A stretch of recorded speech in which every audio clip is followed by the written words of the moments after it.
Eleições no Canadá aconteceram e o Partido Liberal, que já estava há 9 anos no poder, vai se manter aí por mais um período. Então, Mark Carney foi eleito como o novo primeiro-ministro do Canadá.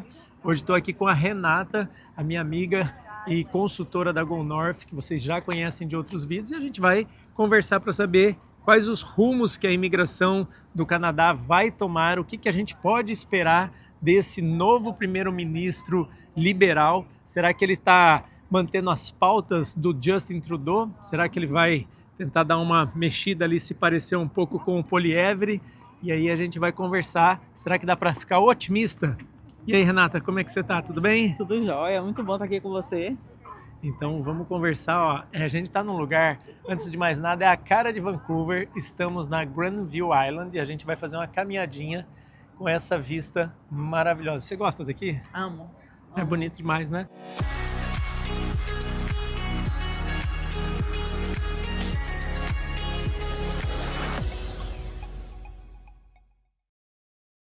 Vamos lá, Renata. Você está aqui há quantos anos mesmo no Canadá? Eu cheguei em 2011, né? Quase 14 anos. Você chegou ainda, o Partido Liberal não estava no poder. Era o Partido Conservador, era o Harper. Harper, certo. E depois já assumiu o Trudeau, ficou aí 9 anos e agora Mark Carney foi eleito. O que você me diz? Será que as coisas... Vamos fazer só uma recapitulação. Nos últimos 24 meses, tudo mudou, né? Aqui no Canadá, para a imigração, as políticas de imigração vieram mudando, as coisas vieram apertando e eu acho que só as pessoas que realmente estão muito determinadas estão conseguindo chegar aqui no Canadá nesse período, né? E a gente queria entender, será que vai continuar dessa maneira ou as coisas vão melhorar um pouquinho? Então, gente, realmente muitas coisas mudaram, mas o Canadá continua sendo uma das melhores opções para quem quer uma imigração acessível. E eu falo acessível não significa fácil. Acessível porque você pode conquistar a residência permanente mais rápido. Eu estava conversando até com um casal que está na Austrália agora e eles perguntaram para mim assim: Renata, aqui na Austrália, os australianos estão reclamando do custo de vida, os australianos estão reclamando de taxa de desemprego, mas para nós brasileiros a gente ri deles, porque assim, aqui é maravilha. Uhum. E a gente não entende porque eles estão reclamando. Como é que é no Canadá? É a mesma coisa. Aqui no Canadá, quem está há muito tempo, como eu, 14 anos, a gente acaba reclamando da situação atual. Mas para quem está chegando, não sente tanto, porque Certo. compara com o Brasil. Então continua tendo oportunidade de trabalho, de crescimento profissional, oportunidade de imigração, mas não é tão fácil quanto era quando eu vim para cá. Que negócio, a porteira estava aberta, né, um Isso. tempo atrás, né? Exatamente. Então, assim, quando eu vim, só para vocês terem ideia, era só aplicar para o Federal Skill Worker e esperar. Não tinha competição, não tinha nota de competição. Eu não competia com ninguém, eu competia comigo mesmo e com o tempo. Então, era por ordem de chegada. Eu esperei 2 anos e meio pelo processo, mas eu já vim como residente permanente. Certo. Agora é uma competição. Então, as coisas dificultaram. O que aconteceu com o Justin Trudeau e a limitação da imigração foi porque durante o governo liberal eles abriram as portas de uma maneira geral, assim, receberam muita gente e muitos refugiados de todas as partes do mundo. E a gente não comportou, a estrutura do país não comportou. O Canadá é um país, apesar de ter um território gigante, é um país pequeno. Então, assim, eles receberam muita gente e o custo de moradia subiu. Disparou, né? E aí os canadenses começaram a questionar, não porque os canadenses não gostem de imigrantes, eles começaram a questionar porque a gente não estava tendo estrutura para absorver todo mundo. E aí veio a questão das cotas, limitar. Limitou bastante, principalmente estudantes internacionais. Agora ele falou que vai diminuir também trabalhadores qualificados e mais estudantes internacionais até 2027. Só que vai continuar recebendo novos talentos. E vai investir muito na construção de moradias. Então, tudo isso nos dá um sinal de quê? De que o Canadá vai continuar recebendo imigrantes, vai continuar com os processos de imigração. E o que eles prometeram desde o ano passado foi que iam focar mais no Express Entry do que nos programas provinciais. Então, se você me perguntar, vai ter oportunidade? Vai, para quem se preparar. Certo. Para quem focar nas áreas de demanda, para quem estiver estudando francês, vai ter muitas A oportunidades. gente ficou hospedado na casa de uma família lá em Burnaby. Eles acabaram de chegar 3 meses de Canadá e eles vieram com Express Entry. O Samuel, ele tem o inglês e o francês, ele é de TI, né? Ele é mestre em TI, o cara da aula, da palestra, tal, fera. E ele conseguiu vir, mas ele falou que ele penou para conseguir a nota do francês, que era a última coisa que ia fazer a diferença. Que abriu a porta, né? Que abriu a porta. Ele falou que ele gastou um dinheirão tentando imigrar para a Inglaterra. Ele falou, não deu nada certo. Depois, quando eu descobri o Canadá, a imigração para o Canadá, ele falou, opa, essa imigração dá certo. E aí eles acabaram de chegar, mas é o que você falou, né? Uma pessoa que está bem preparada, né? Bem qualificada, e o francês hoje é o maior diferencial. O francês está abrindo portas, né? Tanto para conseguir oferta de trabalho, para quem quer vir aqui com oferta de trabalho ganhar a experiência canadense, como também para as pessoas que querem migrar direto do Brasil. Então, o francês tem sido um grande diferencial e vai continuar sendo, pode apostar nisso. Agora, quanto de a gente vai ter assim, de imigrantes chegando, eu não sei exatamente, vai depender das decisões políticas e econômicas que o novo governo tome. Se o Canadá continuar crescendo, resolver a questão das tarifas, se a Alberta puder exportar o petróleo para outros países, além dos Estados Unidos, eu acredito que vamos ter muitas oportunidades para a imigração, muitas. Mas vai depender das decisões econômicas e políticas do novo governo. Falando um pouquinho quando estava agora na corrida, né, para assumir o cargo do primeiro-ministro, a gente tinha o Poilievre, que era do lado conservador, que até então ele estava disparado. Quando fala conservador, quem está no Brasil pode achar que é... Direita e esquerda. Direita, que é Partido Republicano nos Estados Unidos. Não é, gente. É praticamente um centro-esquerda, né? Exatamente, é um centro-esquerda, correto. Não é. O nome conservador dá a ideia de que é de direita. Aqui no Canadá, eu não conheço um partido de direita. Olha isso daí. Eu acho que é algo bem importante para as pessoas entenderem, né? Mas a gente via o Poilievre, ele estava disparado nas pesquisas, né? Porque a rejeição do Trudeau foi a maior, foi histórica, porque nesses 9 anos de poder, claro que ele enfrentou ali o Covid, mas o Canadá foi piorando, ficando mais difícil, e as pessoas estavam justamente querendo mudança. E aí estava tudo certo, que ia entrar o Poilievre, né? Então vamos ter grande mudança. Veio o Trump e deu de bandeja, e colocou o dedo. E aí, gente, mudou. Depois ele tirou o ódio que estava do povo no Trudeau, falo assim, no geral. É claro que tem pessoas que estão apoiando, beleza? Mas daí ele tirou o foco que era do Trudeau, todo mundo passou a estar em desacordo com o Trump. O pessoal esqueceu da rejeição que tinha no Partido Liberal. E aí eles fizeram ali uma manobra, pediram um tempo. O Justin Trudeau, ele ficou 1 mês ou 2 meses lá, que ele pediu só para segurar o cargo sem ninguém. Esperou o negócio esfriar, entrou o Mark Carney, chamaram as eleições. Cara, era um negócio assim que você fala, não vai, o Poilievre vai ganhar. Pum. Não, tudo mudou. Mas na corrida eleitoral, o que o Poilievre falava que ia fazer, a gente via o Mark Carney também falando que ia fazer igual, né? O que você acha do que foi prometido, as diferenças entre os conservadores e os liberais, e o que ele está se propondo a fazer? Se puder comentar um pouco desse discurso que teve também. Quando eu escutei na campanha eleitoral o discurso do Mark Carney, eu fiquei preocupada. Apesar de ele falar que é cortar o carbon tax, que isso ajuda demais a diminuir o custo de vida, eu fiquei preocupada quando ele falou que não ia explorar o petróleo e o gás, porque isso é extremamente importante hoje para a economia do Canadá. Então, quando ele falou que não ia explorar, eu já fiquei preocupada. E ele falou que ia aumentar a dívida, né? Se eu não me engano, em 200 bilhões. Aí eu falei, cara, vai dar ruim. O negócio já tá ruim. Pois é, vai aumentar a dívida. Eu fiquei muito preocupada. Mas ele venceu as eleições e no primeiro discurso dele, na primeira conferência de imprensa, ele falou completamente o contrário do que ele tinha dito nas eleições. Ele disse que ia cortar os impostos, que ia diminuir as dívidas, diminuir os gastos, para falar a verdade. Ele falou que ia trabalhar junto com as províncias, ou seja, vai trabalhar junto com a Alberta também na questão do petróleo e gás. Bom, Deus queira. Ele pregou a união da nação. Então eu acho que o discurso dele foi muito bom. Eu fiquei muito assim... esperançosa e feliz. Agora, é claro que falar é uma coisa, colocar em prática é outra. E eu espero que ele coloque em prática. Se ele de fato cumprir com tudo que ele disse no primeiro discurso dele, eu acho que é uma boa notícia para a economia do Canadá, é uma boa notícia para a imigração. É muito recente o governo dele, ele ainda nem confirmou os ministros, então está muito cedo para te dar uma posição, mas o que eu vi até agora foi a postura de alguém que quer fazer com que as coisas deem certo. Então a gente espera por isso, torce pelo melhor. Torce pelo melhor, né? Como é que está o relacionamento dele com o Trump e qual a influência que o Trump tem aqui no Canadá, Renata?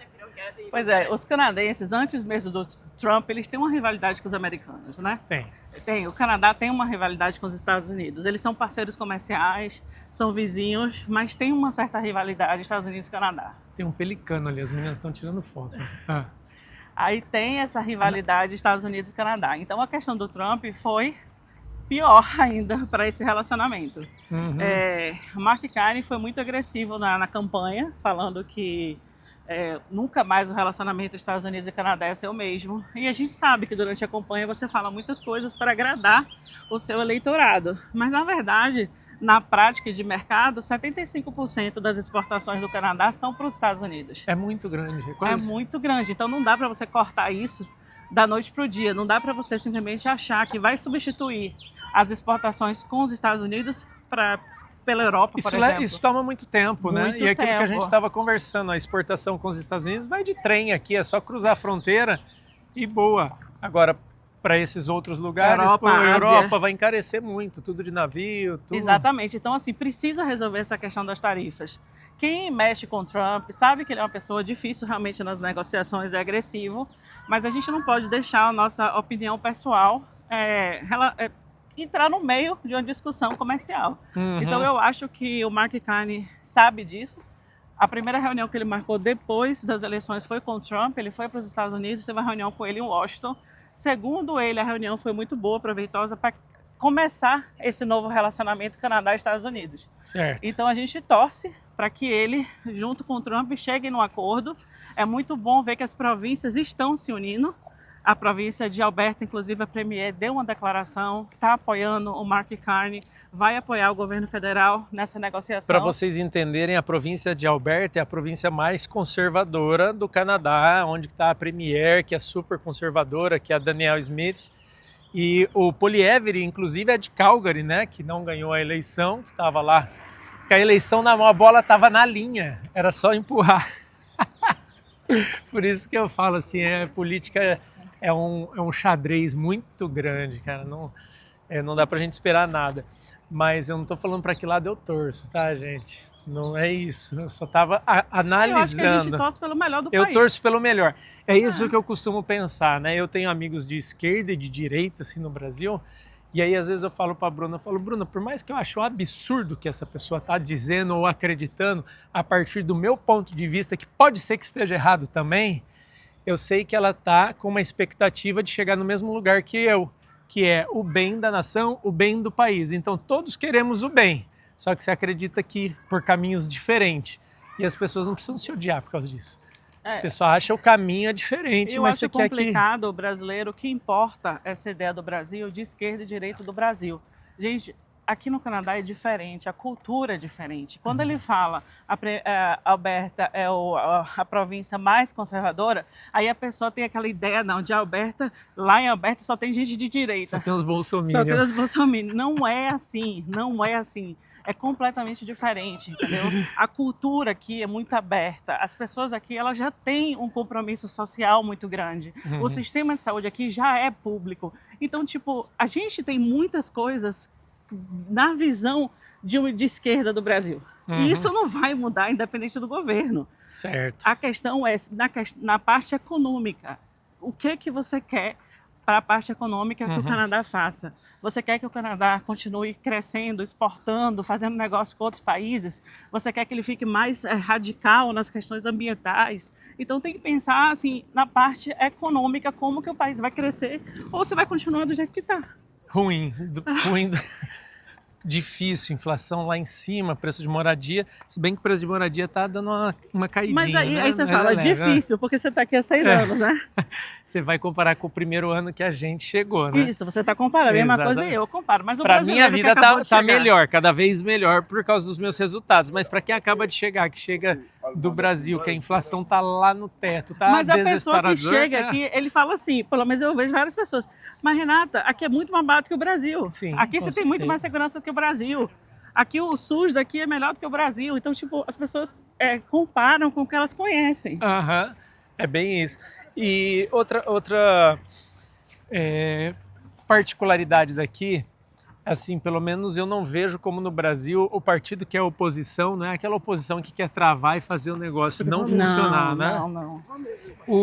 O Polievre, ele Ele foi muito tá fora. elegante. Ele foi muito elegante quando ele perdeu. Aham. Ó, gente, quando saiu o resultado, né, as emissoras deram que o Mark Carney tinha sido eleito como primeiro-ministro, o Poilievre tomou a palavra, né, no QG do partido dele para parabenizar o Mark Carney. E aí as pessoas começaram a vaiar. A atitude dele foi, gente, não, agora não é momento para isso, nosso momento agora é de união. Uhum. Vamos estar unidos, eu vou continuar defendendo os interesses do Canadá, mas a gente vai estar unido pelo Canadá. Então, é isso é legal, uma postura de quê?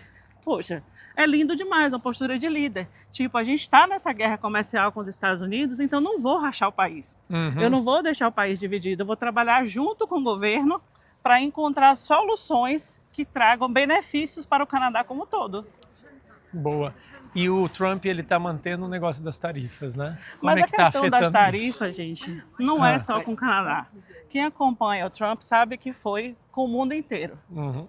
Então, os líderes que estiverem dispostos a negociar vão conseguir bons negócios. Ontem ele fechou um negócio com a Inglaterra. Ele também já está fechando com a Índia. Então, o Canadá vai ter que negociar com ele. Embora ele disse que não tinha nada que pudesse fazer que ia tirar as tarifas, né? Então, ele é durão, né? Mas ele é empresário, né? E aí a gente fica assim, como canadense, você fica com raiva. Nossa, por que Trump está fazendo isso com ódio? Mas Trump foi eleito para ser presidente dos Estados Unidos, ele não foi eleito para ser presidente do Canadá. Então, ele vai defender o lado dele como negociador e o nosso lado tem que ser defendido pelo Mark Carney. E a gente espera que, como a experiência dele de banqueiro, a experiência dele de homem de negócios, que ele tenha armamentos suficientes para convencer o Trump a diminuir, baixar ou alterar os acordos comerciais. Caso não consiga retirar essas tarifas aí, como que a gente estava falando, representam 75% das exportações do Canadá são para os Estados Unidos. O que você acha que aconteceria no Canadá? Bom, eu não entendo nada de economia.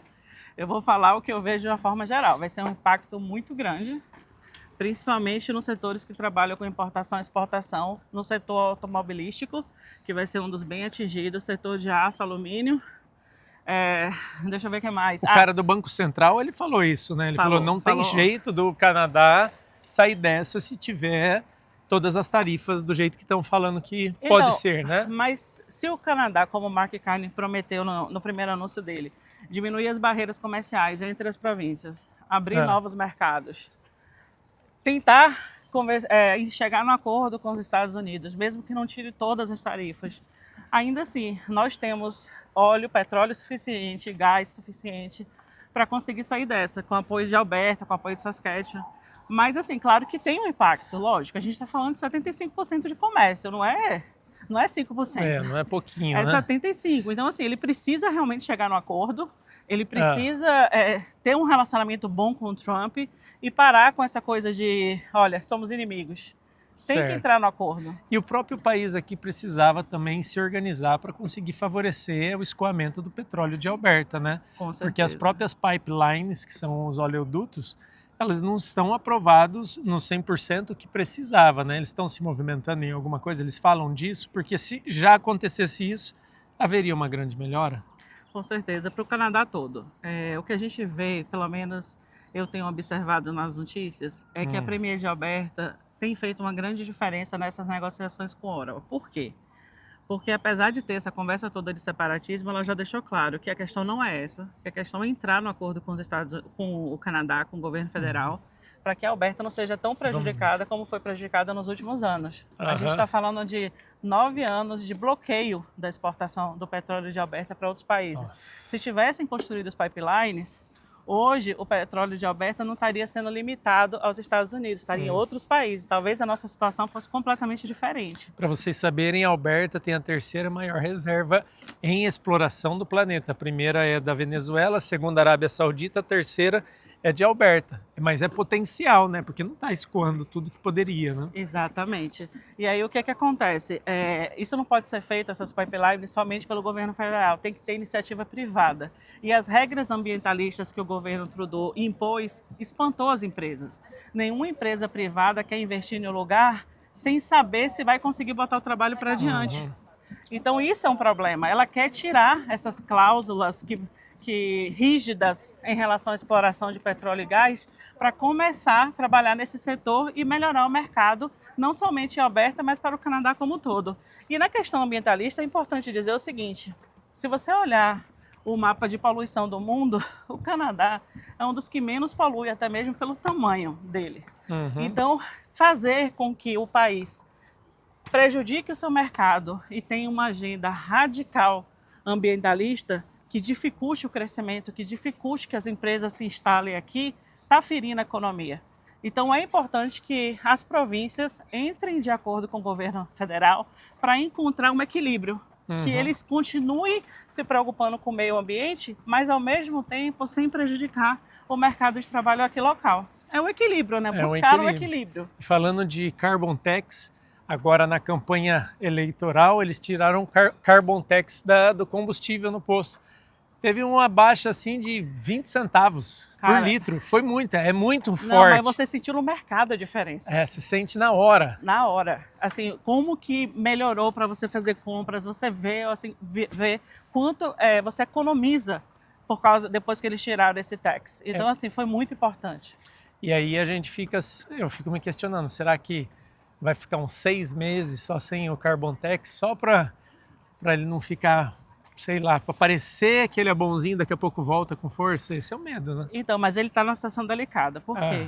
Quando as eleições aconteceram, ele foi eleito, um grupo forte de Alberta começou a se reunir para pedir a separação. E isso tomou corpo quando a Premier mudou a legislação e agora, para pedir um referendo, só é necessário colher quantas assinaturas mesmo? Eu recebi esse link da assinatura lá. 10% de quem participou da eleição. Então, é em torno de 177 mil assinaturas, antes eram 600 mil assinaturas. Uau!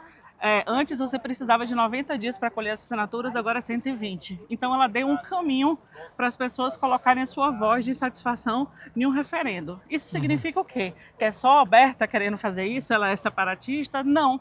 Ela quer mostrar para o governo federal que tem uma insatisfação em relação à forma como a Alberta está sendo tratada. Então, começou esse movimento separatista em Alberta, mas se espalhou para Saskatchewan. Saskatchewan também, as pradarias. E British Columbia já tem um grupo também questionando a mesma coisa, que são as províncias do oeste, que tem pouca voz nas eleições. Então, assim, isso tudo faz com que o governo federal seja pressionado a tomar decisões que agradem o país como um todo, não somente o lado leste, mas o lado oeste também. Interessante. E se houvesse uma separação, por exemplo, de Alberta, era para ela ser independente ou ser acoplada aos Estados Unidos? Pelo que eu acompanhei de reuniões de Alberta, das entrevistas, era para ser um país independente. Eles não querem, meu país Alberta. Eles não querem Estados Unidos. Mas é claro que isso é muito improvável que aconteça. É só uma forma da população dizer assim, olha, governo federal, estamos de olho, não gostamos do rumo do país, e ou vocês tomam uma posição, ou a gente vai ter que buscar alternativas. Vocês podem estar achando, vocês que não conhecem jeito, mas Alberta é meio ranzinza. Não, gente, Alberta dá um superávit gigante, ela participa do Equalization e ela paga a conta de outras províncias que dão um déficit gigantesco. E ela errado? Não, e ela paga a conta, por exemplo, de Quebec. Quebec que diz publicamente que não vai permitir pipelines serem construídos por lá. Ou seja, recebe o dinheiro da província de Alberta, mas não quer ajudar a Alberta a ganhar o dinheiro. Então isso chega a ser injusto. Injustíssimo, né? Mas Renata, então você tem esperança, acredita que Deus vai dar direção no coração do Mark Carney lá e ele vai tomar as melhores decisões. Ele está dando esses sinais. Olha, eu acredito o seguinte, o Canadá é um país que tem uma base muito boa de pessoas trabalhadoras. Eu acredito que governos vêm e governos vão, mas o importante é a essência. É o que o país está acostumado. Eu não consigo ver no Canadá pessoas que vão se conformar em viver uma vida pior do que elas estão acostumadas por decisões de um governo. Como aqui é o parlamentarismo, ainda que ele tenha ganho as eleições, ele ganhou com minoria. Isso significa o quê? Que se ele não fizer um bom trabalho, em um ano e meio, tiram ele de lá. Então, assim, ele está realmente numa situação delicada. Precisa provar, mostrar trabalho. Ele tem que mostrar trabalho. Então, a partir do momento, apesar de que eu suspeito das intenções dele, pelo livro que já escreveu, pelas empresa dele que não é no Canadá, que ele é nos mudou Estados para Unidos. Nova York, a gente não sabe onde ele declara impostos. Tudo isso, apesar de eu ter várias suspeitas, eu acredito que, devido à situação que a gente se encontra, a pressão de Alberta, a pressão de Saskatchewan, eu acredito que ele vai ser obrigado a tomar boas decisões que favoreçam a economia do país. E ele tem um currículo, né, bom, né? Ele cara tem um bom, currículo né? bom, mas ele é da linha dos globalistas, né? Dos progressistas. Então ele é da linha do Trudeau. Entendi. Bom, vamos torcer aqueles números que a gente tinha lá, 400 mil PR por ano, né? 400 mil novos imigrantes e tal. Eles estão falando de algum número, alguma projeção? Então, a ideia é continuar aumentando o convite de pessoas que falam francês, focar no Express Entry, diminuir o número de residências permanentes, mas o que eles falam não significa necessariamente que eles vão seguir. Por quê? Eu vou explicar o porquê. Nesses números, vamos aqui. Tem muitos números que eles não estão divulgando. Por exemplo, com essa questão de Trump colocar leis severas com a imigração ilegal, eu não sei exatamente quantas pessoas estão cruzando a fronteira para o Canadá. Você sabe? Eu não sei. Eu vim aqui para Vancouver, vim cruzando, eu passei ali por Abbotsford, daí eu fui na Avenida Zero. A Avenida Zero separa os Estados Unidos e o Canadá, é fazenda dos dois lados, não tem nenhuma cerca, não tem nada. Eu falei, o que garante que a galera... Tem câmera, tem radar ali. No meio do mato ali, você acha que tem? Eu acho que sim. Rodamos, eu fiquei olhando, não tinha se atravessar nada. Ali, você vai preso, viu? Não, lógico. Fiquei pensando assim, eu falei, Bruna, se a gente tropeçar e cair ali, já sai algemado. Exatamente, exatamente. Bom, mas então a gente tem que ter fé. Eu gosto de ver o copo meio cheio, né? De acreditar que as coisas vão melhorar e a gente vai fazer o nosso melhor, né? No fim das contas, a gente tem que trabalhar, cuidar da nossa família, da nossa sociedade, da nossa comunidade, ajudar as pessoas que estão ao nosso redor e orar pela nação. Eu acho que é isso que a gente pode fazer agora. Agora, já acreditar que vai dar tudo errado, eu não gosto dessa linha, não. Outra coisa, assim, todas as crises trazem oportunidades.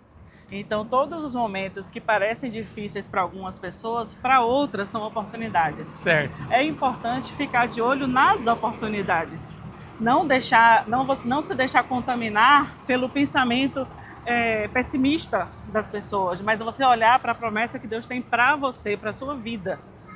É isso, é seguir, entendeu? Confiar, acreditar, orar e fazer o seu melhor que vai dar certo. E esteja pronto, porque de repente as coisas podem mudar, pode surgir novos programas de imigração, pode surgir um novo TR to PR, né, que é o Temporary Resident to Permanent Resident. Com certeza. E aí vai favorecer aqueles que já tiverem nota de CELP, tiver prova de francês, enfim, fazer acontecer, né? Que as coisas estão mais desafiadoras no mundo inteiro. Não conheço um país que estão falando, gente, tá eu tenho fácil. clientes da Itália, da Espanha, da Irlanda, Estados Unidos, muita gente querendo sair dos Estados Unidos por causa do clima que se instaurou depois do Trump. Então, assim, tem muita gente querendo vir para o Canadá. Sim, sim. Então, vale a pena. Dá trabalho? Tá difícil, mas por que vale a pena? Pessoal, deixa eu passar um recado para vocês que querem vir para o Canadá.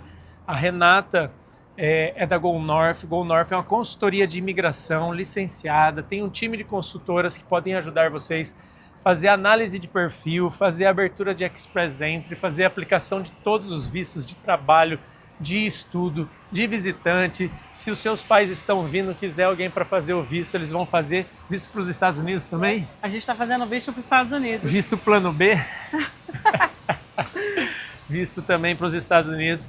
Mande uma mensagem, eu vou deixar aqui o e-mail, é o tiocanada@gonorthsa.com. Manda lá que eles vão dar um atendimento especial para vocês, vão cuidar do seu processo aí com o maior carinho. É isso, Renato. Quiser dar uma palavra final para o pessoal aí, é a hora.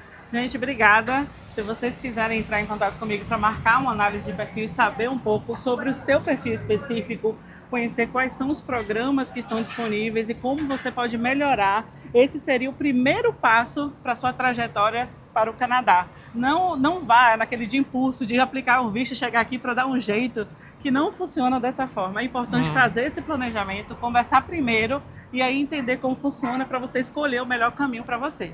Mas é isso. Pessoal, se inscreve no canal, deixa uma mensagem aí no vídeo, fala o que você achou dessas eleições, se você vê futuro no Canadá, se você acha que o Trump deu de bandeja a eleição aí pro Mark Carney, se ele tá atormentando muito ou pouco, escreve alguma coisa, isso vai super nos ajudar, deixa um like, se inscreve no canal e até mais. Obrigado, Renata. Nada. Até mais.